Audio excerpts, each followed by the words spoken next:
मक्का एक ऋतुकालीन अर्थकारी फसल किंतु एबे मक्का चाष करिबारु मुह फेरुछंती चाषी।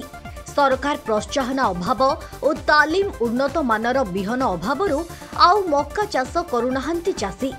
पूर्वर बौद्ध जिला हरभंगा ब्लॉक भीमखोल ग्राम रे एकर एकर पहाड़िया जमी रे ग्रामवासी करुथिले मक्का चाष किंतु एबे आउ ताहा देखिबाकू मिलिनी। मात्र किछि हातगणती जमी रे हेउछि मक्का चाष।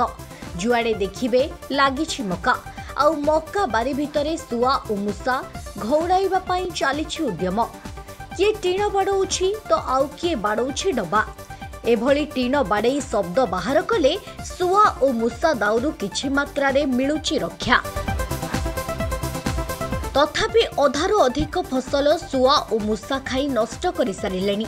आउ जहा फसल थिला रोग पोक लगी नष्ट होइबाकू बसिलानी। जहा एबे बौद्ध जिला हरभंगा ब्लॉक भीमखोल ग्रामर मक्का चाषी मुंड व्यथार कारण पलटिछि। एही गाँव रे प्राय 40 परिवार बसवास करुथिबा बेले 20 रु 25 परिवार केवल मक्का चाष करिथांती। एने आम बौद्ध प्रतिनिधि भागवत मेहर सीधा सड़ख चाषी सह आलोचना करिसेंती। आसंतु देखिबा एही रिपोर्ट। समस्तंकर अति आदर्य खाद्य एवं या मध्य मार्केट रे बहुत चाहिदा रही एवं मक्का गोटे अर्थकारी फसल।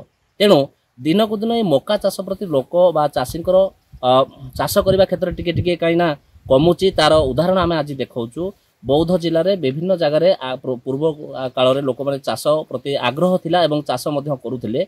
दिन को दिन मक्का चाषर चाहिदा कमुची। तेणु आम आज सीधा सड़क पहुँचीचु से मक्का चाष जी कर चाषी निकट में आम पहुँचीचु। आम पाखे चाषी भी अच्छा। तेणु आम सीधा सड़क सहित आम आलोचना करवा। मौसा आग आपण चाष करुले मक्का तो वर्तमान चाष कहीं करूना कौन असुविधा रही? मक्का जाक कौन हो कुसा कुसी भी ठीक नहीं तापर वर्षा पाग ठीक नहीं जहाँ कले भी चाषी मानकर उत्पन्न हो नहीं। तापर आगु जमी वर्षा भी हो नहीं। तेणुक लोक कि कमी जाऊँ आशा तापर नाना प्रकार खाऊँच। अब टे जदि सरकारी जदि कौन अच्छे औषध पत्र कौन सार फार अच्छी बोले जदि सरकार जदि आमको जोगाई दिंते बोले चाषी आम आउ टे उत्पन्न होकर काम करते आग्रह बढ़ी जाए। से कहते दिन को दिन जदि जलवायु कथा कहवा जलवायु किसी परिवर्तन होती जहाद्वारा कि चाष किसी बाधा प्राप्त होची। अन्यपटे सरकार पक्षर जहाँ रही चाष करने सार औषध एवं किसी प्रणाली कथा कह जाऊ चाषी को जो शिक्षा दि जाए केमती चाष कर शिक्षा एवं ये सब जिनस पाऊ न दिन को दिन आग्रह कमुची। तेणु अन्य जड़े आम पाखे आउ जड़े भी चाषी अच्छा आज्ञा सरकार पक्षर जो व्यवस्था कर बोधे लोकंर आग्रह कमी जाऊँगी माने करा जाऊ नहीं कौन कहे से नहीं? मूल कथा पारंपरिक पद्धति चाष आम पारंपरिक पद्धति चाष कर पारंपरिक पद्धति चाषटा बर्तमान उपयुक्त हो पारना आपको भल कहीं जलवायु परिवर्तन होगा पागर ठीक रोना वर्षा ठीक समय होना घास परिमाण अधिका हो। तेणु जदि ठीक उन्नत किसम विहन भल सार चाष कर प्रणाली जदि चाषी को बतई दि जाता आम देखो ये चाष करें पुराणा आम जो घर विहन ताकू नहीं करूँ जदि ये उन्नत किसम भल विहन कर मक्का चाषटा बहुत उन्नत हो पारता।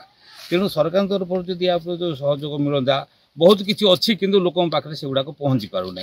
प्रकृत भाग जदि चाषी पाखे सरकार किसी उपकार पहुँची पारता सार विहन कीटनाशक औषध आ चाषर प्रणाली मूल कथा विहन ठीक समय लोक पाख ठीक भाव मिल पारता मक्का चाषर बहुत उन्नति हो पारता। जेहेतु यहाँ गोटे अर्थकारी फसल आउ ठीक समय यार आवश्यकता लोक पाखे रही जेहेतु प्रथम मक्काटा आदाय हो।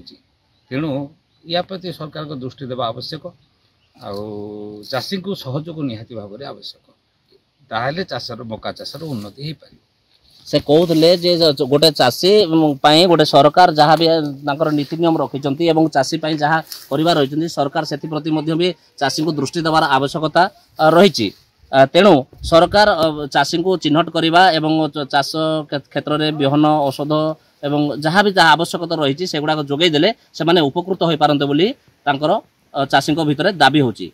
बौद्धरू भागवत मेहर, फोकस प्लस।